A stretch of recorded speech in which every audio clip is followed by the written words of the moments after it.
अस्सलामुअलैकुम। तो इस वीडियो के अंदर हम लोग एक्सपोनेंशियल फोरियर सीरीज को स्टार्ट कर रहे होंगे। सबसे पहले हम लोग एक्सपोनेंशियल फोरियर सीरीज का फॉर्मूला जो है उसको ड्राइव कर रहे होंगे। उसके बाद हम लोग जो बाकी चीज़ें होंगी वो देख रहे होंगे।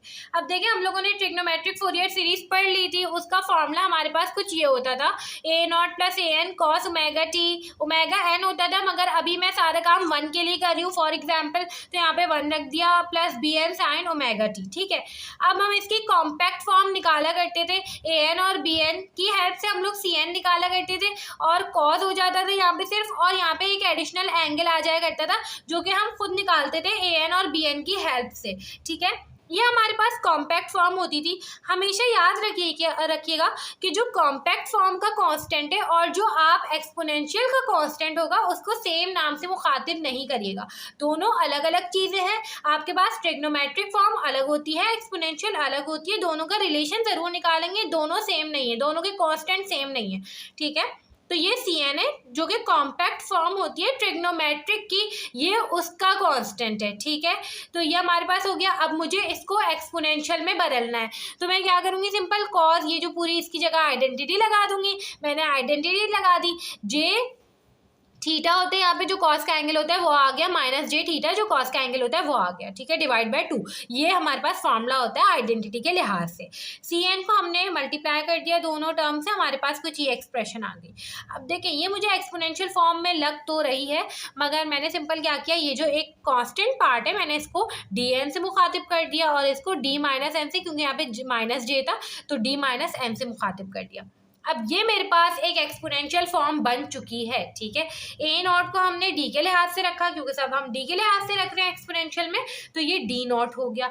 अब देखें, मैंने ये काम 1 के लिए किया था। जब मैंने ये काम 1 के लिए किया तो मैंने ये देखा कि 1 की टर्म भी आई और -1 की टर्म भी आई, जबकि ट्रिग्नोमेट्रिक में ऐसा नहीं होता था। वहाँ पे 1 से लेके इन्फिनिटी तक की टर्म होती थी। यहाँ पे 1 भी आ रहा है, -1 भी आ रहा है, मतलब नेगेटिव फ्रीक्वेंसीज भी आएंगी, नेगेटिव ओमेगा भी आएंगे। ठीक है, इसका मतलब ये है। तो जब मैं इस सीरीज को एक्सपेंड करूंगी तो ये कुछ इस तरीके से होगी, -इन्फिनिटी से +इन्फिनिटी। पहले 1 से लेके इन्फिनिटी होता था क्योंकि नेगेटिव नंबर नहीं होते थे। अब नेगेटिव है तो -इन्फिनिटी से +इन्फिनिटी हो जाएगा। ठीक है, तो यहाँ पे सिंपल -इन्फिनिटी रखा। यहाँ पे n ओमेगा होते हैं ना, n ओमेगा, तो यहाँ पे तो n 1 के हिसाब से मैं सारा काम कर रही थी। अब यहाँ पे n रखेंगे तो इन्फिनिटी ओमेगा, मतलब इन्फिनिटी हार्मोनिक, फिर सेकंड हार्मोनिक, फिर थर्ड हार्मोनिक, इस तरीके से ये सीरीज एक्सपेंड हो गई।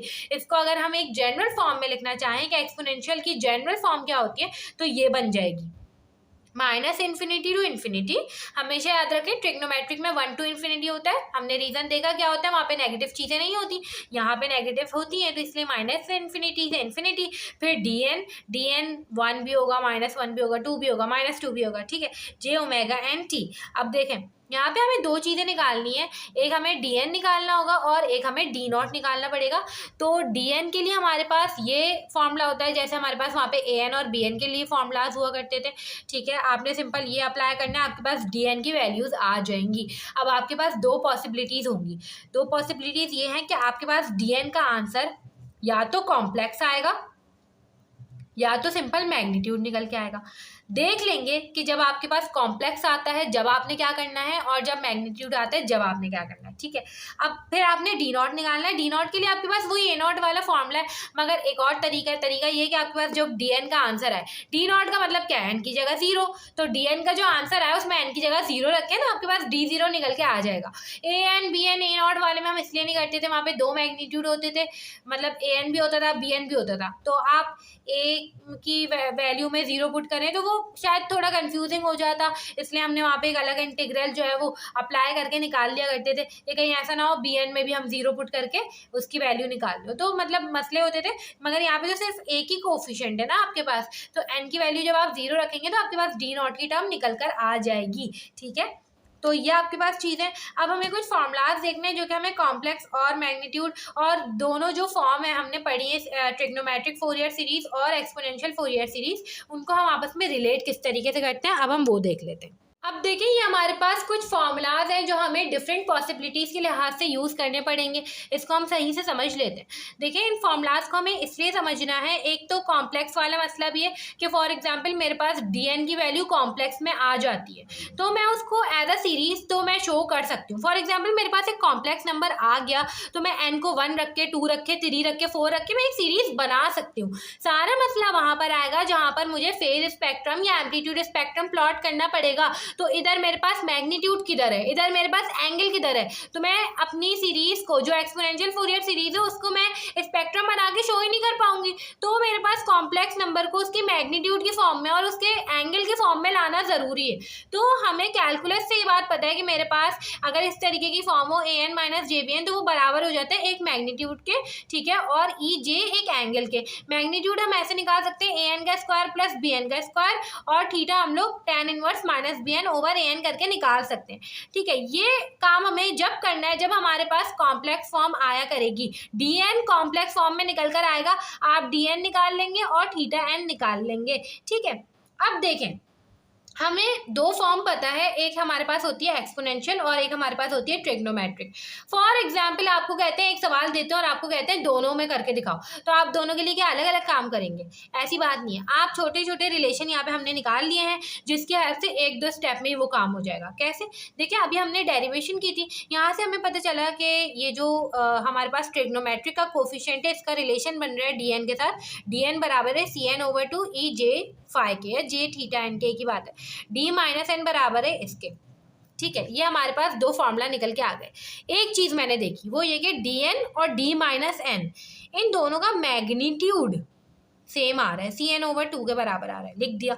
ठीक है, इनका एंगल देखे, dn का एंगल थीटा एन है, d माइनस एन का एंगल माइनस थीटा एन है। थीटा एन आप यहाँ पे निकाल चुके होंगे। ठीक है, तो theta n minus theta n angle same है, एक्सपोनेंशियल में भी और इसमें भी। cn का देखें बस, cn बराबर हो जाएगा मैग्नीट्यूड को मल्टीप्लाई बाय 2 करेंगे आप, मतलब एक्सपोनेंशियल के मैग्नीट्यूड को मल्टीप्लाई बाय 2 करेंगे तब आपके पास cn निकल के आएगा। ये इस फॉर्मूला से रिलेशन आया। अभी आपको समझ में नहीं आ रहा, क्वेश्चन करेंगे समझ में आएगा। ठीक है, यहाँ पर अगर अभी ये चीज़ें क्लियर नहीं तो आप सिंपल देखें, आपके पास एक्सपोनेंशियल फोरियर सीरीज की ये सीरीज थी। ठीक है, ये सिंपल, ये मैंने यही चीज़ लिखी है। सिंपल क्या करें, d माइनस 2 और d2 का मैग्नीट्यूड हमने निकाला होगा क्योंकि हमें एम्पलीट्यूड स्पेक्ट्रम प्लॉट करना पड़ेगा, तो मैग्नीट्यूड तो दोनों का सेम होगा, आप कॉमन निकाल लें। ठीक है, ये टर्म बच जाएगी। d माइनस 1 और d1 का मैग्नीट्यूड कॉमन निकाल लें, ये टर्म बच जाएगी, ये टर्म d नॉट। ठीक है, अब देखें आपके पास जो ई वाला है इसको मैं कॉस की फॉर्म में लिख सकती हूँ क्योंकि मुझे ट्रिग्नोमेट्रिक में बदलना है, तो सिंपल इसको मैं कॉस की फॉर्म में लिख दूंगी। मुझे पता है कि यहाँ पे नीचे डिवाइड में 2 नहीं था तो मल्टीप्लाई बाय 2 इधर आ गया। ठीक है, तो ये 2 ये यहाँ पर आ गया। यहाँ पे मुझे पता है कि एडिशनल एंगल आ जाता है, ये देखें ना, यहाँ पे हम लोग बदलते थे ना, ये देखें प्लस 5 आ गया यहाँ पे, तो इधर भी एक एडिशनल एंगल आ जाएगा जो कि प्लस या माइनस थीटा एन होगा। प्लस माइनस दोनों क्यों आया, सवाल ये होता है। देखें ये d2 कैसे आया था, d माइनस 2 और d2 दोनों की हेल्प से आया था, और d2 का एंगल होता है थीटा एन, d माइनस 2 का एंगल होगा माइनस थीटा एन, तो प्लस माइनस दोनों आएंगे। ठीक है, इसी तरीके से यहाँ पर भी सेम वही काम हुआ। तो ये हमारे पास ट्रिग्नोमेट्रिक फॉर्म बन गई। कैसे बनी, देखें ट्रिग्नोमेट्रिक फॉर्म में हमारे पास यहाँ पे cn होता था, ये पूरी चीज़ cn के बराबर है, ये पूरी चीज़ भी cn के बराबर है, और मैंने आपको पहले ही बोल दिया था कि cn बराबर होगा 2 इंटू एक्सपोनेंशियल के कोफिशिएंट के, तो यहाँ से भी ये चीज़ प्रूफ हो गई। ठीक है, तो सिंपल अगर मैं एक जनरल फॉर्म निकालना चाहूँ ट्रिग्नोमेट्रिक की तो वो मेरे पास ये निकल के आ जाएगी। सबसे पहले d नॉट, ये मैंने जनरल फॉर्म निकाली है ट्रिग्नोमेट्रिक की in terms of exponential, dn रखा है, मतलब कि जब मुझे बदलना हो ट्रिग्नोमेट्रिक में तो मैं कैसे बदलूंगी, d नॉट की वैल्यू रखूंगी जो कि मेरे पास पहले a नॉट होती थी या an जो भी होती थी, उसके बाद 2 इंटू dn, ठीक है, जो कि मेरे पास cn निकल के आ जाएगा। कॉस यहाँ पे एक एंगल हुआ करता था फाई जो कि लिखेंगे हम एन ओमेगा टी, तो ये मेरे पास ट्रिग्नोमेट्रिक फॉर्म निकल कर आ जाया करेगी। ठीक है, तो ये हमारे पास कुछ अंडरस्टैंडिंग हो गई फॉर्मूलाज की। अभी भी अगर आपको समझ में नहीं आया तो हम क्वेश्चन करके देख लेते हैं और दोनों पॉसिबिलिटीज देखते हैं कि जब मेरे पास एक्सपोनेंशियल कोफिशिएंट मेरे पास जब कॉम्प्लेक्स आएगा तो क्या होगा और जब सिंपल आएगा तो क्या होगा, तो आप वो देख लेते हैं। अब देखिए ये हमारे पास एग्जाम्पल 6.5 थी, यहाँ पे सिंपल सिर्फ इंटीग्रेशन हुई थी, तो ये मैंने पहले से लिख दिया है, ठीक है। अब देखिए एग्जाम्पल 6.5 है, यहाँ पे हमें सिग्नल गिवन है, ये वही सिग्नल है जिसको हमने ट्रिग्नोमेट्रिक में भी सॉल्व किया था। फंक्शन गिवन है, आपको सारी चीजें, आपको सिर्फ कह रहे हैं एक्सपोनेंशियल फोरियर सीरीज निकालें और आपको स्पेक्ट्रम प्लॉट करना है, ठीक है। अब सबसे पहले काम आप क्या करेंगे, आपने सबसे पहले एक्सपोनेंशियल फोरियर सीरीज लिख दी, पहले तो फॉर्मूला लिख दें। आपके पास यहाँ पे आपके पास J ओमेगा एन टी होता था, तो ओमेगा निकालें। ओमेगा कैसे निकालेंगे, 2 पाई ओवर टी नॉट करके। टी नॉट कैसे निकालेंगे, सिग्नल से टाइम पीरियड देखेंगे। पाई आपका टाइम पीरियड है, पाई से पाई कैंसिल हो गया, 2 के बराबर आ गई फ्रीक्वेंसी, 2 आपने इधर पुट किया, ये आपके पास एक फॉर्मूला बन गया जनरल सीरीज। इसके लिए आपको सबसे पहले dn निकालना है। dn कैसे निकालेंगे, आपको फॉर्मूला याद है, ठीक है, आपने वो फॉर्मूला यहाँ पे रखा, आपने यहाँ पे ओमेगा की जगह 2 रखा, सिंपल, सही है। अब देखिए एक्स टी की जगह आपको फंक्शन सिग्नल में गिवन था, तो आपने ये रखा, दोनों ई जो है बेस सेम पावर ऐड, तो बेस सेम थी, ई हमने रखा, पावर को ऐड करेंगे तो ये एक्सप्रेशन आ गई। टी को कॉमन निकालने, आपके पास -1/2 -j2n आ गया, सिंपल। अब आपको इसको इंटीग्रेट करना है, तो इंटीग्रेट किस तरीके से हम इसको करेंगे, ये कुछ ऐसे हो जाएगा कि आपके पास जो इसकी डिफ्रेंसिएशन है वो यहाँ पे मौजूद होनी चाहिए थी, नहीं है, तो आपने नीचे लिख दी, ठीक है, तो नीचे लिख दी। अब आप इसमें लिमिट्स अप्लाई करें अपनी, आपके पास कुछ आंसर आ जाएगा, ये देखें लिमिट्स अप्लाई हो गई, इसको कैलकुलेटर में सॉल्व करें सिंपल, आपके पास ये आंसर आ जाएगा, ठीक है। ये आपके पास dn की वैल्यू आ गई। अब एक चीज़ देखें, यहाँ पे आपके पास जो dn की वैल्यू है ना, वो कॉम्प्लेक्स नंबर में आ रही है, एक तो चीज़ ये है। दूसरी चीज़ ये है कि आपको d0 निकालना पड़ता है, तो आप ट्रिग्नोमेट्रिक में अलग से a0 निकाला करते थे, एक तो वो तरीका है। दूसरा तरीका ये है कि dn मतलब n जब 0 रखेंगे तो इसका dc पार्ट आ जाएगा, तो n की जगह मैंने 0 रखा, तो 0 रखेंगे, यहाँ पे 0 हो जाएगी ये पूरी टर्म, 1 + 0 1 होता है, तो सिंपल 0.504 आ जाएगा।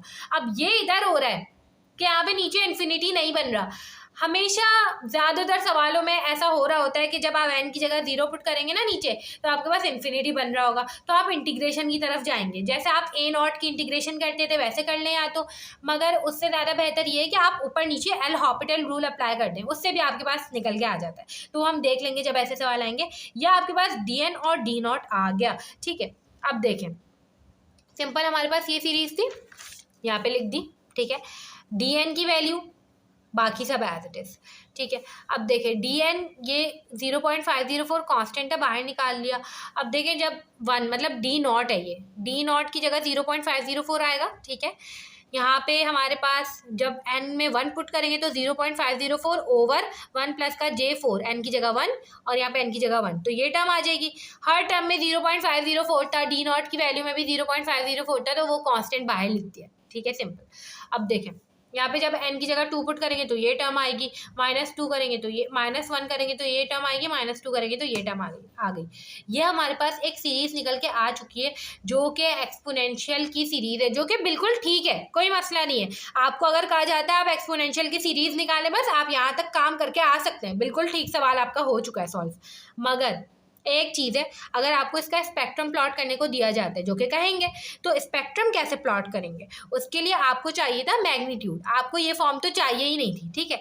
तो अब आप सिंपल देखें, d1 आपके पास क्या है, d1 आपके पास आएगा जब आप यहाँ पे 0.504 ओवर 1 प्लस का j4, n की जगह 1, और यहाँ पे ई वाली जो टर्म है वो नहीं लिखें क्योंकि मैं मैग्नीट्यूड निकाल रही हूँ।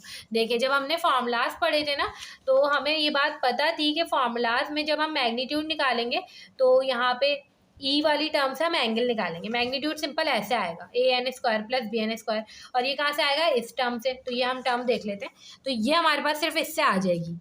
तो आगे ई वाली टर्म हम एंगल के लिए यूज़ करेंगे, अभी उसको देख लेते हैं। पहले हम ये वाली टर्म देखें, ये हमारे पास कुछ ऐसे होनी चाहिए थी, an - jbn, ताकि हम इससे d1 निकाल सकें, है ना।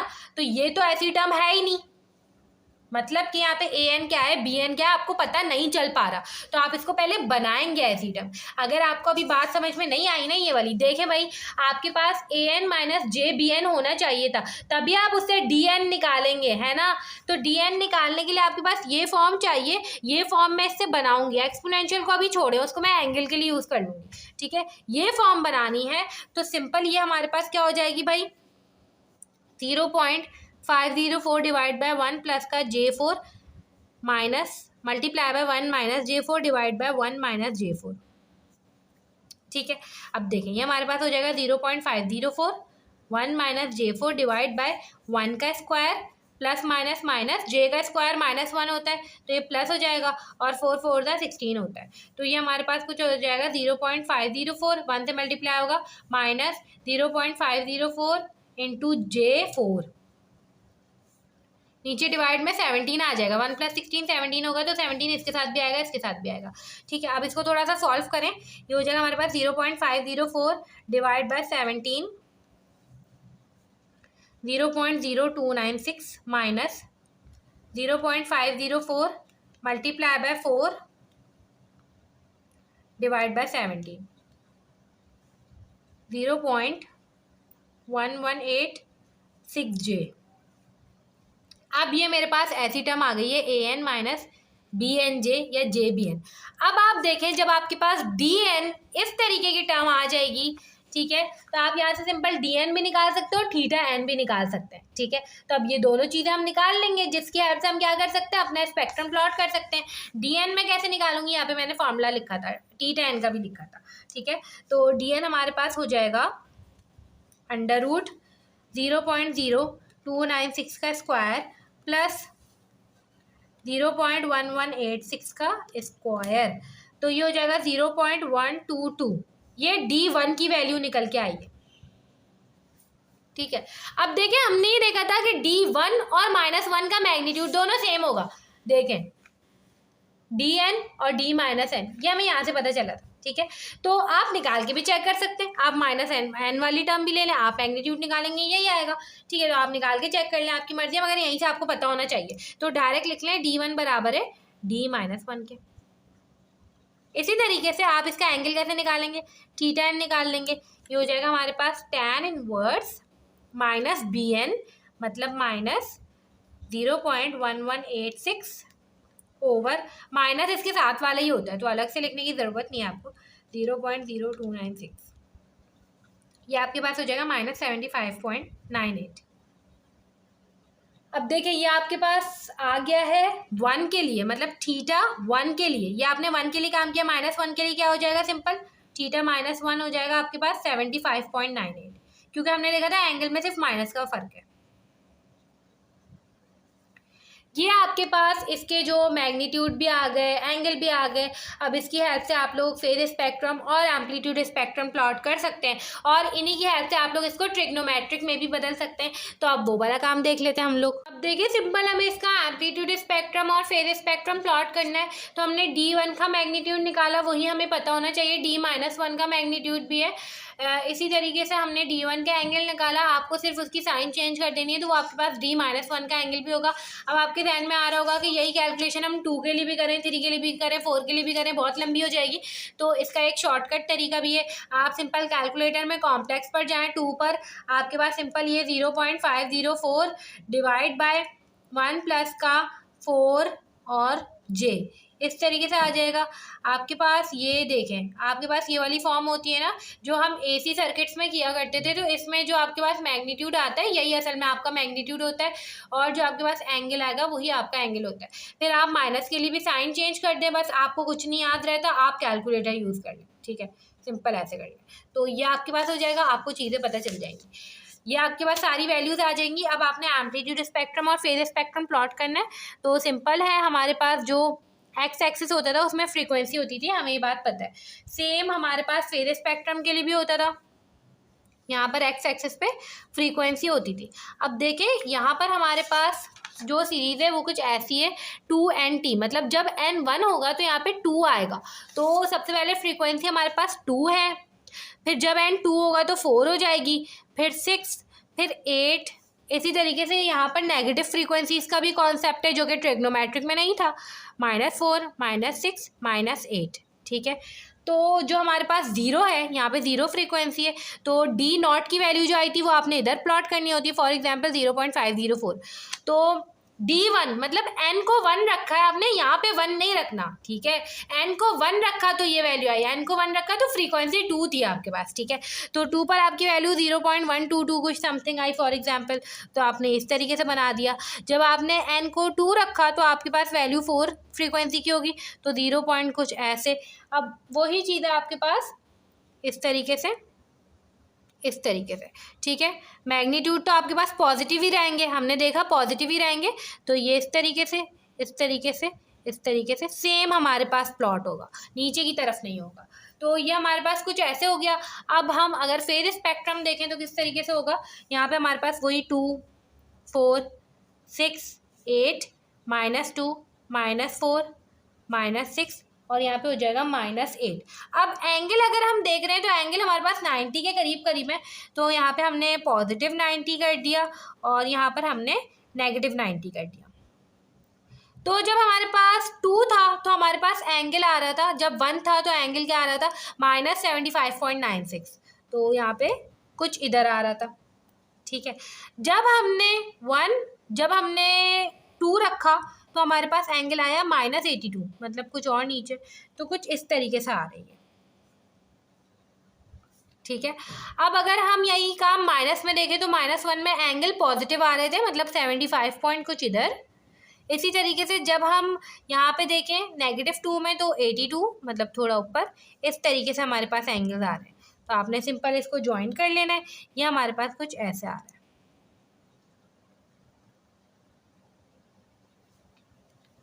तो ये हमारे पास इसका फेज स्पेक्ट्रम हो गया। सिंपल हमें स्पेक्ट्रम बनाना आ गया कि हमें किस तरीके से बनाना है। अब हम इसको ट्रिग्नोमेट्रिक फॉर्म में बदल के देख सकते हैं कि अगर मैं इसकी ट्रिग्नोमेट्रिक फॉर्म लिखना चाहूँ तो मैं किस तरीके से लिखूंगी, वो देख लेते हैं। अब देखिए ट्रिग्नोमेट्रिक फॉर्म के लिए हमने ये फॉर्म निकाली थी, डी नॉट की वैल्यू हमारे पास वही होती है जो ट्रिग्नोमेट्रिक में ए नॉट होता था, तो आपने सबसे पहले वो लिखना है, तो हम यहाँ पे वो लिख लेते हैं। सबसे पहले हमारे पास हो जाएगा एक्स ऑफ टी 0.504 के बराबर, फिर प्लस, फिर हमारे पास क्या होता था, यहाँ पे देखें, ये हमारे पास हो जाता था 2 इंटू डी एन, मतलब 1 के लिए अगर मैं लिख रही हूँ तो 0.122 इंटू 2, तो यहाँ पे आप कैलकुलेटर से कर लें, 0.122 इंटू 2, आपके पास आंसर आ जाएगा 0.244। तो C1 की वैल्यू आई है 0.244, ठीक है। अब हमने सिंपल क्या करना है, cos n ओमेगा टी, मतलब कि हम n1 के लिए काम कर रहे हैं, तो ये हो जाएगा cos 2t, ठीक है। n1 और ओमेगा हमारे पास कितना है, 2 है, ठीक है, 2t। फिर यहाँ पे dn, मतलब d1 के लिए मैं सारा काम कर रही हूँ, 1 के लिए मैंने यहाँ पे सारा काम लिखा है, मगर हमारे पास 1 भी होता है और -1 भी होता है, ठीक है। तो यहाँ पे प्लस माइनस एंगल हमारे पास क्या आया था 1 के लिए, एंगल तो सेम होता है, तो ये आ जाएगा 75.96, ये आपने 1 के लिए लिखा। इसी तरीके से आप 2 के लिए भी लिखेंगे एंड सो ऑन। तो ये आपके पास ट्रिग्नोमेट्रिक फोरियर सीरीज निकल के आ जाएगी। इस तरीके से आप लोग कोई भी एक जो एक्सपोनेंशियल फोरियर सीरीज है उससे ट्रिग्नोमेट्रिक फोरियर सीरीज की कॉम्पैक्ट फॉर्म भी निकाल सकते हैं और उसको सॉल्व भी कर सकते हैं। अब हम नेक्स्ट वीडियो में एक ऐसा क्वेश्चन करेंगे जिसमें हमारे पास सिंपल मैग्नीट्यूड आ रहा होगा dn का और कॉम्प्लेक्स फॉर्म नहीं आएगी, तो वो देख लेंगे कि हमें किस तरीके से करना है।